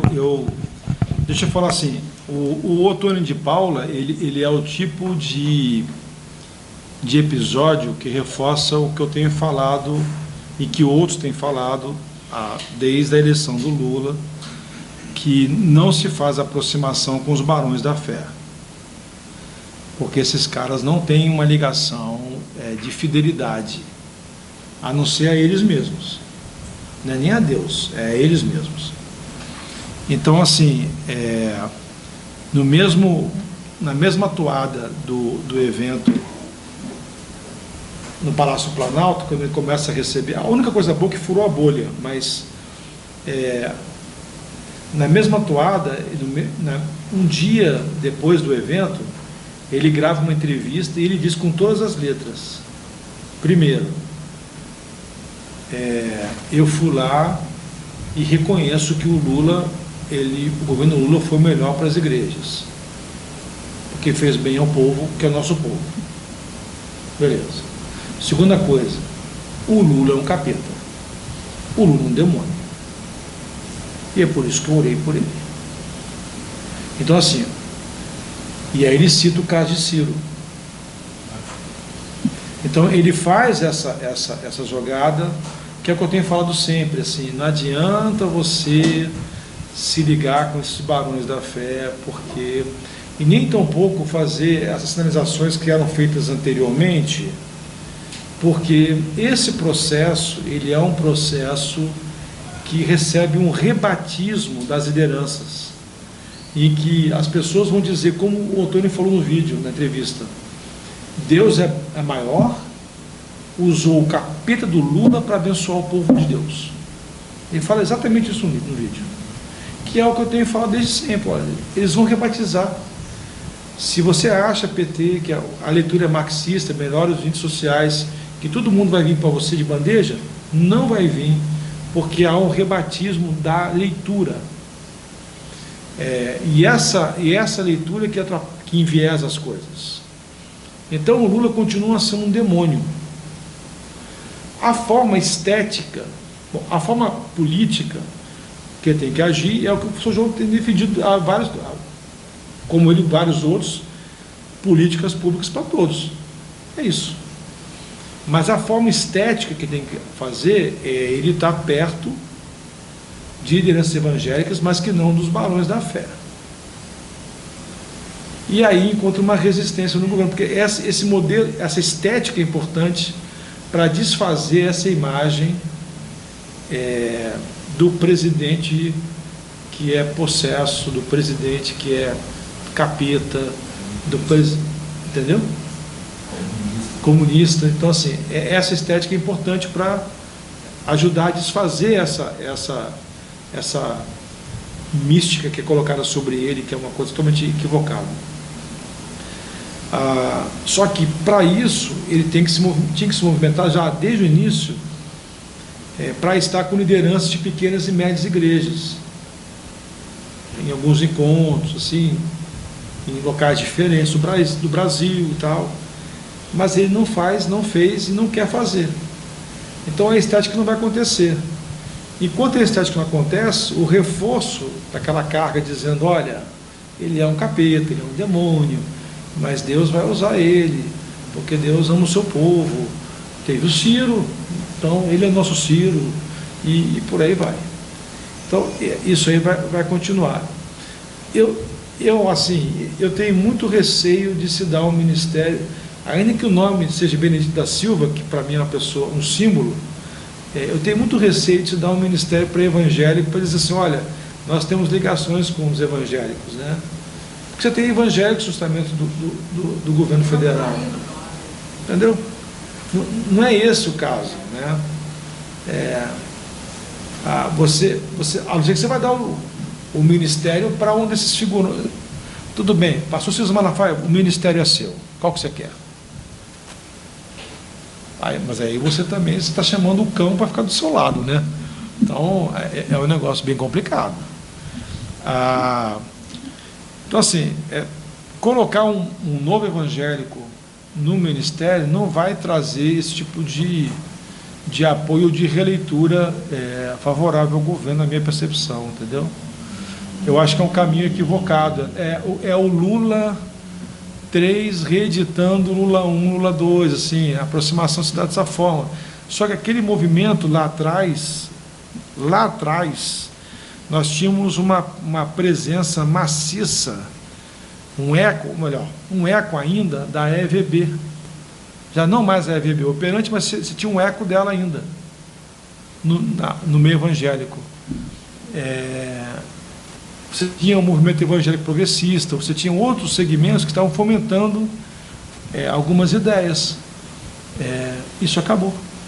Esses fomentos, assim como no caso dos católicos que o professor citou numa coluna do ICL, acabou também no meio evangélico. E houve um processo de radicalização desde lá.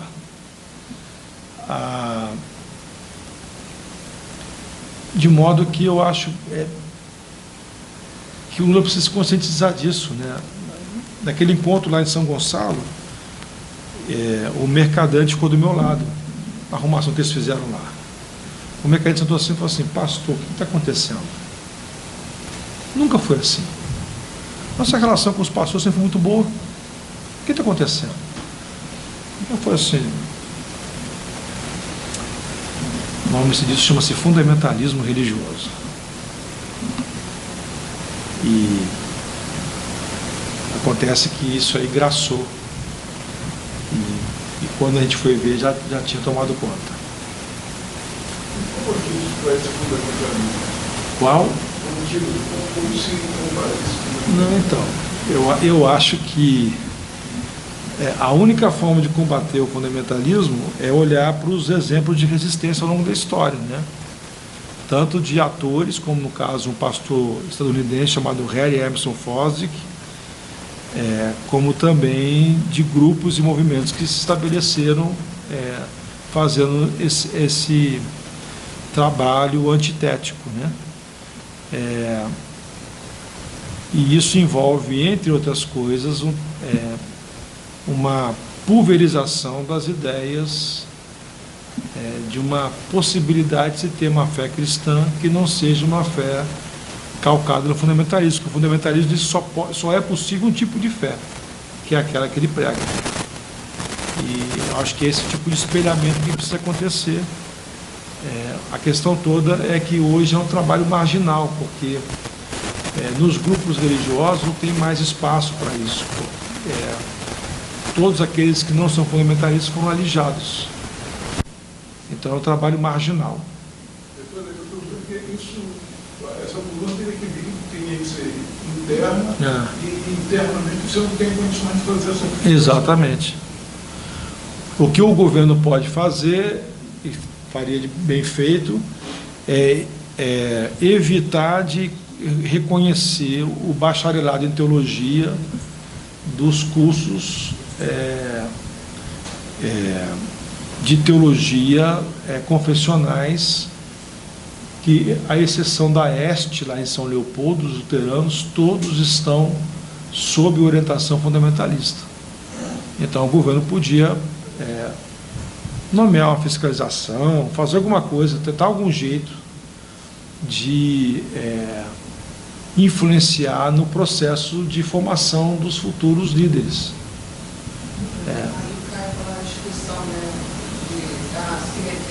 Então, mas é o risco. Mas hoje, se fizer isso, vai ser intervenção do governo na religião. Então, mas esse é o risco, porque a religião está intervindo no governo. Entendeu? Então, assim, daqui a 12 anos, você não vai ter nem Sérgio para falar, nem Novaes para falar. Não vai existir mais. 12 anos no máximo. Um processo em curso, né? Exatamente. As estruturas foram higienizadas, entre aspas, e agora eles vão fazer nas igrejas. É uma espécie de é como se voltasse à situação anterior ao golpe. Isso. É um expor não mais em relação aos comunistas daqueles que não são Isso. Mas é um processo que pode estar em curso há pelo menos 15 anos. E é muito impressionante como no Brasil, no nível municipal, que é um nível que nós não prestamos atenção. Nós prestamos atenção aqui no governo federal e às vezes no governo do Estado, não são só Rio de Janeiro e São Paulo. Mas no plano municipal no Brasil, a teologia do domínio já está muito vitoriosa. E há pequenos instrumentos que estão surgindo, por exemplo, eu descobri há pouco tempo como é que chama? INAD. Não, a ANED, a Associação Nacional de Educação Domiciliar. Já escutaram falar? A ANED? Você viu, então, começou a estudar um pouco a ANED, comparando com a ANAJURI, a Associação Nacional de Juristas Evangélicos. O que é espantoso é as específicas propósitos. Por exemplo, a ANAJURI, na declaração de princípios, que todo membro da ANAJURI tem que subscrever. São quase 1000 membros. A declaração de princípios diz mais ou menos assim, que a ordem social deve ser regida pela Bíblia, considerada fundamentalista, e não pela Constituição. Entre os objetivos declarados da ANAJURI, está na página da ANAJURI. O terceiro objetivo central da ANAJURI, eles dizem, é manter sob permanente escrutínio o ordenamento jurídico, de modo a verificar se existe qualquer espécie de projeto de lei que possa ser prejudicial aos cristãos. Tá, objetivo. Na Associação Nacional, nessa ANED, na Associação Nacional de Ensino Domiciliar, a página do Brasil, eles erram grave, eles erram pontuação, alguns não prosem. Mas, princípio, está lá, declaração de princípio.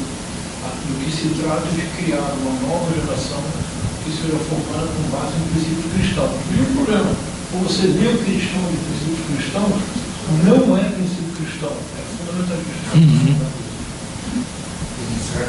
Esse tipo de posição é a briga anti-evolucionismo, anti-identidade de gênero, anti-droga, anti-aborto, anti-droga, é a similaridade E é curioso como eles se apropriaram do vocabulário, porque no passado era progressista. Então, tanto a Ana Júlia quanto a Nery defendem a pluralidade de opiniões. O que eles chamam de pluralidade de opiniões na educação é introduzir o criacionismo. É basicamente isso. E do que eles chamam lá na Júlia de pluralidade de opiniões é você aceitar uma opinião perfeitamente válida de que não deve haver separação de política e religião, que pelo contrário, a religião deve ser o norte orientador da política. Quer dizer, uma ordem autonomista. Você defendeu uma ordem médica. Você não aceitar a defesa de uma ordem autonomista implica que você não aceita a pluralidade das ideias. É idade média. É uma ordem baseada na moral, né? Eles estão toda essa apropriação. Então eu estou muito preocupado, porque eu acho que no plano municipal já está no plano municipal, mais de 5 mil municípios brasileiros, há um número não pequeno, nos quais as secretarias de educação, cultura e saúde, na prática, no dia a dia, já são autonomistas. E é assim, o fundamentalismo, uma das marcas dele é a instrumentalização da ciência. Então, ele ele não vai de peito aberto para a ciência. Quem vai de peito aberto para a ciência é o chamado teólogo liberal, que está disposto a rever o que ele pensava, a leitura do texto bíblico que ele fazia, a partir de uma descoberta científica. O fundamentalista não, ele vai como uma gôndola de mercado. Ele vai, isso me interessa, então olha aqui, a ciência está dizendo isso aqui, nós concordamos. Isso aqui não me interessa. A ciência, nesse sentido, não presta, não confie nela. Então, esse movimento, esse cocheamento no lidar com a ciência, é uma marca do fundamentalismo. Você está sublinhando isso aí perfeitamente, né? Sim, aí é uma de autocrítica no ambiente acadêmico, porque eu ainda acho que, por exemplo, o professor está claro, a gente está claro o que é o fundamentalismo, mas eu ainda acho que há um mau uso da palavra evangélico nos discursos. Bota todo mundo no mesmo saco. Acho que também é necessário demarcar bem quem é, na verdade, um fundamentalismo, mas tem mais direito e não colocar todo mundo no mesmo saco. A gente tem que ser honesto intelectualmente. Quando os evangélicos dizem, mesmo os fundamentalistas, eles têm que se defender porque há preconceito contra eles lá mesmo, no meio acadêmico e cultural. Tanto que há certas expressões muito pejorativas, os crentes, os bíblios, há preconceito, são outros fatores. Mas, na verdade, talvez não seja contra os evangélicos. É Mônica, né? Márcia. Talvez não seja contra os evangélicos. Talvez contra a religião em geral. No meio acadêmico hoje. Porque os católicos não são melhor representados.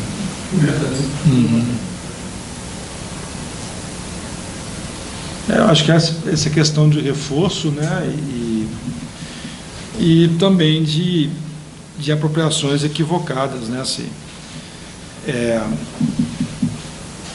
Toda vez que eu vou num DCM, quando vou entrar, eu sou precedido por xingamentos no chat. Porque o pastor, entendeu? Me manda para... Se depender do DCM, eu vou para vários lugares ao mesmo tempo. Isso aí, que é uma amostra disso, né? E até o Adriano Viaro e o Pedro Zambada e outros mais, a Thalita Sotero, não, gente, peraí, é outro tipo de pastor e tal, mas assim, não é comigo, é com o Gondim e outros que parecem. Entendeu? Então, assim, para a gente, é isso aí, a gente vive no pior dos mundos, porque a gente é xingado do lado de cá e xingado do lado de lá, entendeu? Então você não sai do xingamento, né? A pessoa escolhe que o grupo está te xingando no momento. Pois é. É isso. Obrigado, gente. Terça que vem nós não temos o encontro por causa do feriado, aí é dia 26, tá bom? Faremos um merenda especial no dia 26. Eita! Tudo será feito pelo Felipe. Ei, Felipe.